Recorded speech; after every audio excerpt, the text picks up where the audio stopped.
I'm Marcia Eckert. And I'm Rob Bernstein. And what we started talking about in another reel, which we'd like to continue with, is kind of what is autism. And one of the most important things to understand about autism, especially for neurotypical people who may not get this, is autism is inside. Autism is invisible. How someone processes, how someone thinks, what their experience is all inside. So one reason women don't get diagnosed is because people say, you don't look autistic. And a reason the kids don't get understood is they'll say, you're just being a brat. Isn't that true? Yeah, as opposed to someone who's physically disabled. Yes, I get it. I know you have a broken whatever, right? And so it's inside the kid. And if you look at the philosophy of education of a behaviorist, and I know this firsthand, they'll say if it's observable and measurable, then that's what we're talking about. Everything else is not important. We don't talk about those things. And I'm saying, wait a second, there are lots of things that are not observable and measurable. They're inside. It is invisible. And that's what we're talking about here, that we need to at least be aware or recognize that autism is an invisible, for the most part, an invisible disorder, if you want to call it a disorder or a condition. Or a way of processing. And I'd like to say that another issue of it being invisible is not just people looking at somebody who's autistic and not being able to make sense out of, well, why do you say this or why are you doing that? But it's also for those who are on the spectrum. When I was a kid and I didn't have glasses, I thought everybody saw the way I did. I didn't know that I had really nearsighted.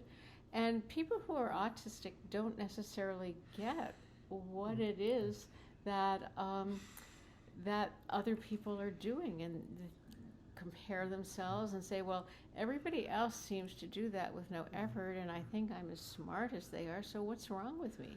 And that's one reason why when we compare ourselves and it doesn't make sense, people often have a sense of failure, or they have a sense of shame, or they develop a sensitivity to the fact that they seem to be rejected for reasons they can't understand. I had a mom just the other day who was telling me that she dropped her kids off at the bus stop, and she said all the other mothers just form groups, and I have no idea how they do that. And kind of what's going on with me, and trying to help people understand that it's not that there's something wrong with you, it's just that you process differently, you think differently, and no, that kind of automatic connection doesn't occur. So how does that person understand that they process differently, that they are differently? And what I don't know, you have your own practice, and what I do a lot in my practice is that there's a self-awareness. A person's aware of themselves, and then they invite kids over, and everyone knows what to do. They know how to play with each other. And he doesn't know how to do that. He will script out what everyone should do, and it's like he doesn't realize, he's not aware of himself, of what his strengths and his weaknesses are, and when you're not aware of yourself, what do? Something's wrong with me. Why is he doing this? Why is my younger brother can do this and I can't? So part of it is a self-awareness, and part of it, for him to be self-aware, I need to know how to teach that.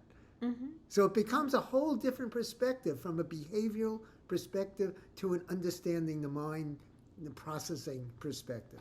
And being able to value that, there are some challenges to the way that a person processes if they process differently, but there's also advantages. You see things all kinds of other people miss.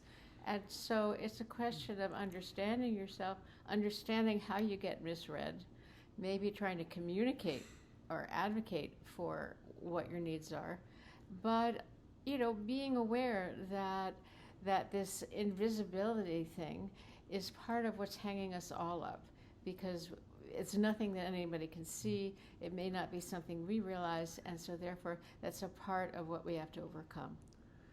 So thanks for listening. Thank you for listening. And tune in for the next session. Bye-bye.